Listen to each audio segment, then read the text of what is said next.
In front of me is DOOGEE V MAX, and today I would like to show you how you can use split screen view on this DOOGEE. First of all, open one of your apps that you wish to use in this view, like Play Store. Then access background apps.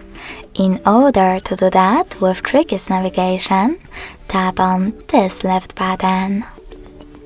Now tap on those three dots at the top right corner of your app and click on split screen. Lastly, just click on the other one. I will go with Chrome. As you can see, finally, I can use both at the same time. If you wish to go back from this mode, drag the first tab upwards or downwards and click on Home button. Thanks so much for watching. If you enjoyed this video, smash that like button, comment and subscribe.